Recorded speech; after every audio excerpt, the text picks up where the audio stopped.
Okay, so this video is going to go through the answers to Core 3 Practice Sheet 1. So first of all, we've got a Core 3 differentiation problem. So first thing we're going to do is write it in index form.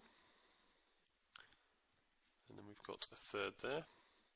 Now, this is one of the sort we should be able to do quickly. So dy by dx is equal to, so you bring the power down, you differentiate what's in the brackets, and then you take the brackets and you subtract 1 from the power. And then you tidy it up to get 2/3 x 1 plus x squared to the minus 2/3.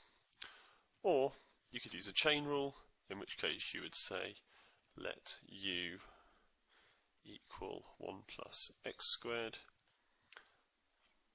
which gives you du by dx equaling 2x. And if u is equal to 1 plus x squared, that means that y is equal to u to the third, which means dy by du is 1/3 of u to the minus 2/3, and then you substitute into the chain rule. Dy by dx is equal to these two multiplied together. Of course, remember that u is 1 plus x squared, and this simplifies into that. So there we are, question 1. Question 2. Okay, on a single set of axes, so here's our first set of axes.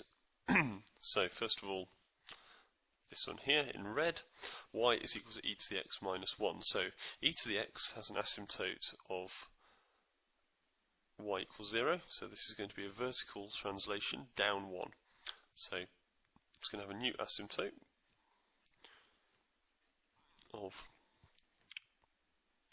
y equaling -1, and the e to the x curve crosses this the y-axis at 1, so if you move it down it's going to cross at 0, so right here. So we come along there, we shoot up through there, and off we go.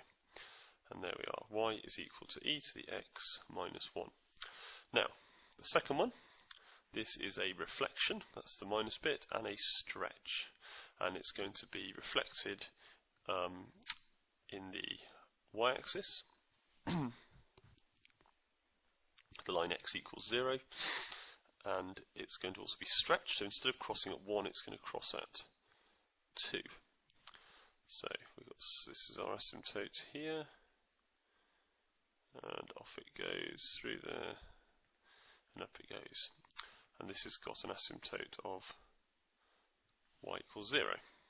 Scrub that. And that is y is equal to 2e to the minus x. Now part 2, find the exact coordinates of the point of intersection of these curves. So nice and straightforward, we just set them equal to each other. So we've got e to the x minus 1 is equal to the 2e to the minus x.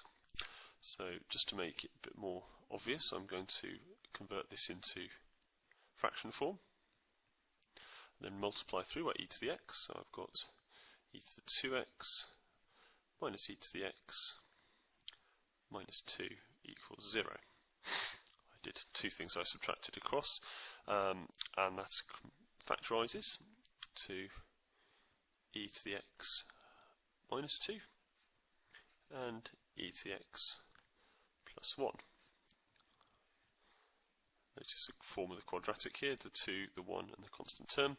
Now this one here has no solution, so e to the x plus 1 equals 0. There's no solution, because of course e to the x can't be negative. This one, however, e to the x minus 2 equals 0, rearranges into e to the x equals 2, and therefore ln of e to the x equals ln of 2, and so x equals ln 2. So where does it intersect? Well, we know that it intersects at ln2, So when x is equal to ln of 2, I need a y coordinate now, and I'm going to use the first one here. Y is equal to e to the ln 2 minus 1, and that means we get 2 minus 1, which is 1. So intersection at ln 2, 1. Be very careful to notice this is the exact. Okay, if I put a decimal in there, I would not be giving exact coordinates, and it's quite important that you understand what they mean when they ask for an exact answer. Okay, finally, question 3.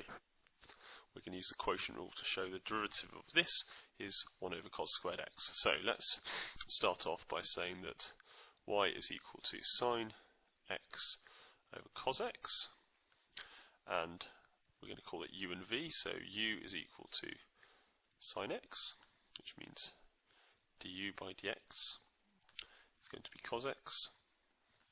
V is equal to cos x, which means dv by dx is minus sine x, and v squared is cos squared x. So we've got all the bits for the quotient rule. So the quotient rule, dy by dx, you need to know this accurately if you're going to get this right. So it's v du by dx minus u dv by dx all over v squared.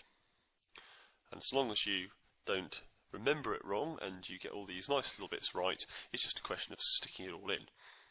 And you are expected to get this right. There's not a lot of marks for this sort of stuff. So it's cos x minus sin x minus sin x, all divided by cos squared x. And on the top, that gives us cos squared x plus sin squared x all over cos squared x. So now we're going to use an identity using sin squared x plus cos squared x equals 1. That gives us 1 over cos squared x, and we can allow ourselves the mathematician's smug little QED at the end there, because we have, of course, shown it. Hope you got all that lot right, and you're enjoying yourself.